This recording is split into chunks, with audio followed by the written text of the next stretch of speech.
सीता जी की खोज करके वापस पहुंचे श्री रघुनाथ जी के पास, जाके चरणों में पड़ गए। उन्होंने जाकर के पूरा वहां का हाल सुनाया और फिर रावण की स्तुति करने लगे। श्लोक राम वाल्मीकि रामायण, अहो रूपम अहो धैर्यम अहो शौर्यम अहो बलम, ऐसा उसका रूप है, हनुमान जी बोले, ऐसा उसका धैर्य है, ऐसा उसका बल है, ऐसा उसका शौर्य है। सब लोगों के नेत्र आश्चर्य विस्फारित हो गए। श्री राम जी भी पूछने लगे, तुम यहां से गए थे तब तो तुम राम भक्त हनुमान थे, वहां जाके रावण भक्त हनुमान बन के लौटे हो क्या? वहां उसने कोई तुमको नाश्ता वाश्ता करवा दिया, कोई भोजन वोजन करवा दिया, नमक खाया है, क्या हुआ? कुछ गड़बड़ हो गई, क्या हो गया? उसकी इतनी स्तुति करने लगे।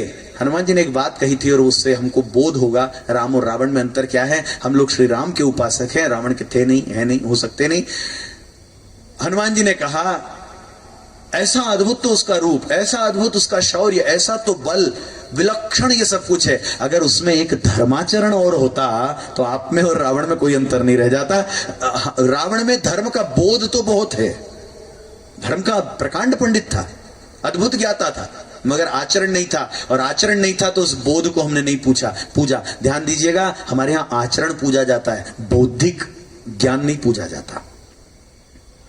क्या नाम है, भूल गए, राज्यपाल महोदय हैं जो मुसलमान हैं, बहुत सुंदर, आरिफ मोहम्मद जी, उन्होंने एक बड़ी सुंदर बात कही थी। उन्होंने कहा, यदि राजनीति की दृष्टि से आप देखना चाहते हैं तो सम्राट विक्रमादित्य श्रेष्ठ राजा हैं, उनके राज्य शासन के ऊपर कोई उंगली नहीं उठा सकता। श्री रघुनाथ जी राजनीति की दृष्टि से बहुत श्रेष्ठ नहीं माने जा सकेंगे, पर फिर भी विक्रमादित्य का हमने आदर किया। हम उन्हीं का संवत मानते हैं, उन्हीं का वर्ष से अपना, उन्हीं के नाम से हम अपना संवत आरंभ करते हैं, मगर फिर भी हमने उनको भगवान मान के नहीं पूज सके। हमने रघुनाथ जी को भगवान मान करके पूजा, और आज इतने 11 लाख साल बीतने के बाद भी हमारे हृदय में रघुनाथ जी बैठे हैं। क्यों? धर्माचरण, त्याग। हम त्याग की पूजा करने वाले लोग हैं। यहां संग्रह नहीं पूजा गया, यहां त्याग पूजा गया। कहा, धर्म का आचरण यदि उसमें और होता तब फिर उसमें और आप में कोई अंतर नहीं रह जाता। रामो विग्रहवान धर्म। हम अपने भीतर धर्म लावें कैसे? अच्छा, धर्म का लक्षण भी क्या है? लोग समझते हैं धर्म का मतलब कहीं तिलक या कुछ चिन्ह है। आपको एक बात कहें, इन चिन्हों का भी आदर करिए। भारत का ध्वज है, क्या भारत का ध्वज वो क्या क्षेत्रफल है अथवा तो वो भूमि है? क्या है? निखिल भारत का वो प्रतीक है। और उस ध्वज के सामने अगर एक रत्ती भर भी कोई उसका अपमान करे, खून खोल जाता है कि नहीं? हम लोग उसको मरने मारने के लिए भी तैयार हो जाते हैं कि नहीं? क्योंकि प्रतीक है। उसका अपमान निखिल राष्ट्र का अपमान, हमारी मातृभूमि का अपमान हम मानते हैं। इसलिए प्रतीकों का भी आदर कीजिए, जो हमारे सनातन वैदिक संस्कृति के प्रतीक हैं। हमारी शिखा, हमारा तिलक, ये सब हमारे प्रतीक हैं। पर हमने लोगों से सुन सुन करके एक एक को काटना शुरू कर दिया। कोई एक बड़े अच्छे जीवन प्रबंधन के वक्ता एक बड़ी अच्छी कहानी सुना रहे थे। एक कहीं दुकान थी और उस दुकान के ऊपर, लोगों के कहने में हमने क्या किया कि एक दुकान थी, वो कहीं उसमें मछली बेचता होगा, तो उसने वहां लिखा था, फ्रेश फिश सोल्ड हियर। यहां ताजा मछली बेची जाती, फ्रेश फिश सोल्ड हियर। तो कोई उसके पास आया और कहा कि बासी भी बेचते हो क्या? बोले क्यों? बोले बासी नहीं बेचते हो तो फिर फ्रेश लिखने की जरूरत क्या है? उसने काट दिया, उसके ऊपर हड़ताल पोत दी, व्हाइटनर फेर दिया, अब लिखा केवल फिश सोल्ड हियर। कोई और आया, उसने कहा केकड़ा भी बेचते हो क्या? नहीं, तो फिर फिश लिखने की क्या जरूरत? वो फिश भी कट गई, सोल्ड हियर। अब सोल्ड हियर लिखा था, कोई और आया, उसने कहा खरीदते भी हो क्या? नहीं खरीदता तो नहीं, फिर सोल्ड लिखने की क्या जरूरत? उसको भी काटो। और फिर बचा हियर। अब किसी और ने कहा कहीं और भी आपकी शाखा है क्या? बोले नहीं यही है। वो हियर भी कट गया। हमको कोई आया, उसने कहा क्या चोटी लगाए घूमते हो, उससे क्या होता है? हमने चोटी काट दी। कोई और आया, उसने कहा ये तिलक लगाने से क्या होता है? हमने तिलक पोंछ दिया। कोई और आया, उसने कहा ये धोती कुर्ता पहनने से क्या होता है? हमने अपना परिधान छोड़ दिया। कोई और आया, उसने कह दिया मंदिर में जाने से क्या हो जाएगा? हमने अपने देवालयों में जाना, देवार्चन पद्धति छोड़ दी। हमने अपना जीवन शैली दूसरों के कहने पे आधार पे बदलते रहे, और ले दे के हम ऐसी स्थिति में आकर के खड़े हो गए जहां हमारे पास अब अपना कहने को कुछ बचे ही नहीं है। हम ऊपर से लेके नीचे तक किसी और के रंग में रंगते चले गए। हमने अपनी बुद्धि को किसी और के रंग में रंग दिया। उससे क्या हुआ? हानि तो हुई ना, लाभ तो कुछ नहीं हुआ। धर्म चिन्ह का आदर तो कीजिए, मगर धर्म वास्तविक अर्थ में क्या है इसको भी और समझिए। धीरे धीरे जब धर्म आपके भीतर आएगा तो आपके भीतर 10 लक्षण प्रकट होंगे। महाराज मनु ने मनुस्मृति में धर्म के 10 लक्षण दिए हैं, सिम्टम्स हैं। आप धार्मिक हुए हैं, इसका प्रमाण क्या है? इसकी प्रामाणिकता क्या है, आपको कैसे धार्मिक होने का प्रमाण मिलेगा? तो वहां महाराज मनु कहते हैं धृति ही, पेशेंस। आप में पेशेंस आया कि नहीं आया? आजकल इंस्टेंट का जमाना है।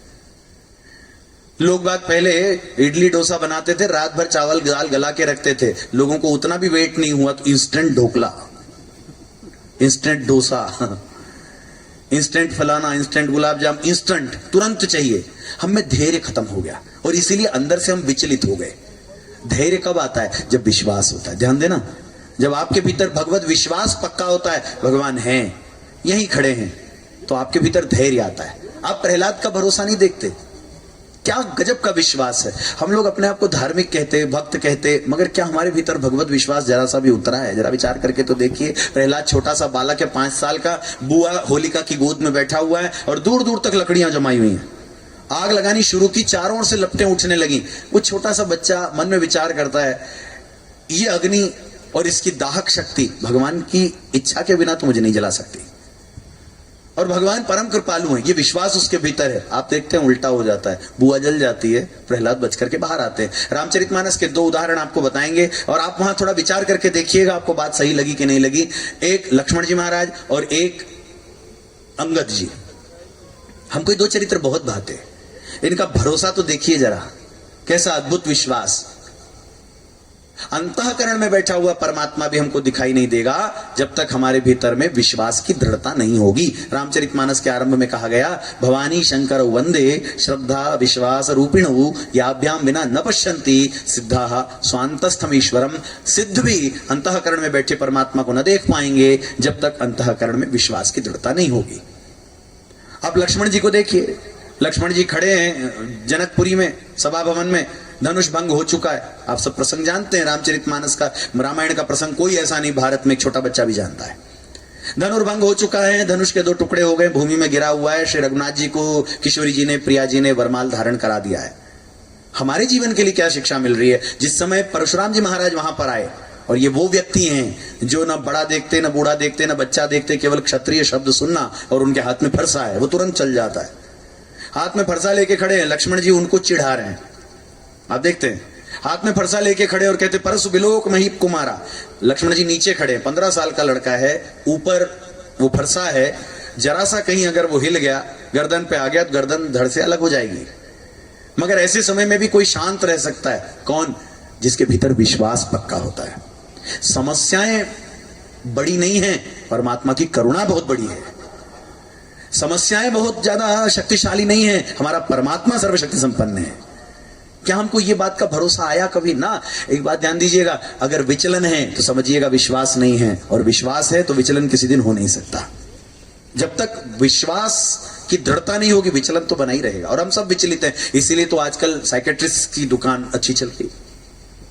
विचलन है भीतर, घबराते हैं, दिल घबराता है।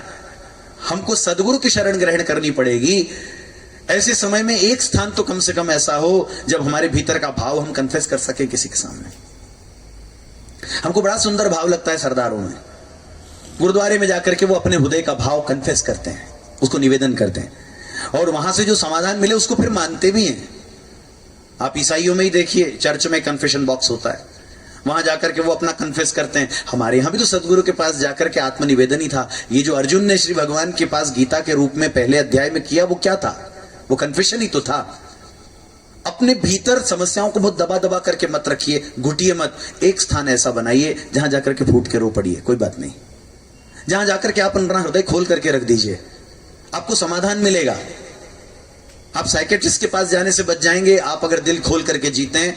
आप अपने दिल में अगर अवसाद भर करके रखते हैं तो आप मृत्यु के निकट जा रहे हैं। हमारे यहाँ एक त्योहार है होली, और होली का मतलब ये आप जैनियों में देखिए पर्युषण पर्व होता है। कितना सुंदर इसके पीछे भाव। मिच्छामि दुक्कडम, मिच्छामि दुक्कडम, मैं क्षमा चाहता हूं। जाने अनजाने कोई अपराध मुझसे हो गया हो, मैं उसके लिए क्षमा चाहता हूं, आप मुझे क्षमा कर दीजिएगा। इसके साथ एक घटना घटनी चाहिए भीतर। आजकल हमारे यहाँ एक परिपाटी चल पड़ी, किसी को थप्पड़ मार दो, बोलो सॉरी। किसी की हानि कर दो, उसके बाद कह दो सॉरी। क्या केवल आपके एक सॉरी कह देने से, आगे बढ़ जाने से बात खत्म हो जाती है? ये जो सॉरी शब्द भी था, ये जो क्षमा मांगना शब्द था, उसके साथ भीतर एक घटना भी घटती थी। आप पिघलते थे, आप अपराध को अपराध मानते थे, और अपराध मानने के बाद में उसकी तौबा भी करते थे। आप उसके लिए प्रण भी लेते थे कि मैं इसको आगे नहीं दोहराऊंगा। मगर हमारे यहाँ तो उल्टी परिपाटी है। हम लोग कहीं मंदिर में जाएंगे और पंडित जी को कहेंगे पैसा आपको जितना चाहिए उतना ले लो, आप कोई विशेष कर्मकांड करा दो, मैंने पिछले जितने पाप किए वो धुल जाएं। बोले अगला करने के लिए फिर तैयार हो जाएं। हमारे यहाँ प्रायश्चित की जो भावना थी, पश्चाताप की जो भावना थी, वो भीतर गलने के लिए थी, अंदर घटना घटने के लिए थी। क्या हमने भीतर अपने आप को कभी टटोल के देखा? तो हमारे यहाँ क्या कहा गया, श्री लक्ष्मण जी महाराज खड़े हैं, ऊपर फरसा लेकर के परशुराम जी महाराज हैं, और फरसा जरा चलेगा गर्दन धड़ से अलग हो जाएगी। मगर भरोसा देखिए, आप उस पूरे प्रसंग को अगर कभी पढ़ते होंगे मानस तो थोड़ा देखिएगा, उस प्रसंग में आपको जरा भी शिकन नहीं दिखाई देगी, और ये आपको समझ में आएगा कि कोई ऐसी परिस्थिति में भी इतना दबंग कैसे खड़ा हो सकता है। लक्ष्मण जी महाराज ने कहा महाराज क्या हो गया? बोले दहाई नहा दहे रिस छाती वहां कुठार कुंठित नृपघाती। ये जो कुठार है मेरा, इसने तो क्षत्रियों से विहीन कर दिया कई बार पृथ्वी को, मगर आज क्या हो गया? ये जड़ हो गया, ये चलता नहीं है। आपने कहीं रामलीला देखी हो, हाथ जड़ हो गया, फरसा चलता ही नहीं है, ये हिल क्यों नहीं रहा है, मेरा हाथ ऐसा जड़ क्यों हो गया? लक्ष्मण जी ठठा के हंसे और बोले भगवान आपका फरसा आपके हाथ में है? हाँ मेरे ही तो हाथ में है। बोले भगवान आपका फरसा आपके हाथ में है, पर आपका हाथ आपके हाथ में नहीं है। आपका हाथ जिसके हाथ में है वो मेरे साथ में है। ये भरोसा जब भीतर आता है ना, तब कैसी समस्याओं में जाकर के भी आप अडिग होकर के खड़े रहते हो। आप दूसरा प्रसंग देखिए श्री अंगद जी का। अंगद जी का चलना देखिए, जब अंगद जी रावण के पास गए हैं, सिंह ठवनी इत उत्चिताओ, चारों तरफ देख देख के जाते हैं, ऐसे देख रहे हैं। और लोग जो सब लंका के थे वो देख चुके थे। पहले एक बंदर आया था, उस बंदर ने पूरी लंका जला दी थी, दूसरा फिर आया है, अब ये क्या करने वाला है? घबराए हुए थे, आगे आगे बढ़ करके बता रहे थे इस रास्ते से आइए, इस रास्ते से आइए, खुद रास्ता दिखा दिखा के ले गए। रावण के सामने जब वो खड़े हुए अंगद जी, तब आप उनका एटीट्यूड देखते हैं, उनकी ठसक देखते हैं। वो ऐसी जगह पे अकेले खड़े हैं जहां आसपास में बड़े बड़े वीर योद्धाओं का पूरा वर्तुल है, पूरा का पूरा सर्कल है। उसके बीच में जब ऐसी समस्या के बीच में कोई जाकर के खड़ा होगा, उसके बाद कितना ही अच्छा से अच्छा होगा ना, तो एक बार को उसका आत्मविश्वास कांप जाएगा। आत्मविश्वास कांप सकता है मगर परमात्म विश्वास नहीं कांप सकता।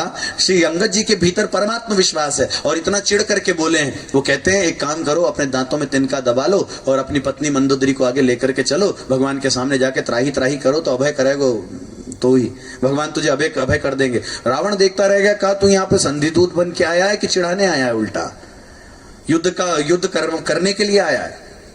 और आप विश्वास देखो, इतना चिढ़ के बोले, दांत पीस के कह दिया, असरी सोच दसों सिर फोरो, लंका गई समुद्र में बोरो, तुम्हारे 10 सिर तोड़ करके ऐसी चिढ़ आती है, मगर भगवान की आज्ञा नहीं है, तुम्हारी लंका उठा करके समुद्र में डुबा दूं। दुश्मन के सामने खड़े होकर इतना ललकार के, और उम्र क्या है, बहुत छोटे तो हैं अंगद जी उस समय, बहुत ज्यादा उम्र नहीं है, मगर गरजते हैं। और आखिरी दांव तो तब खेल गए अंगद जी जब पैर रोप दिया, और यहां तक भी कह दिया कि अगर तुमने मेरे पैर को जरा भी हिला दिया तो फिर ही राम सीता में हारी। इतना आत्मविश्वास ये किसके बल पे था? अपने बल पे नहीं था, भगवान के बल पे था, क्योंकि वो जानते थे वो सर्वशक्ति संपन्न है।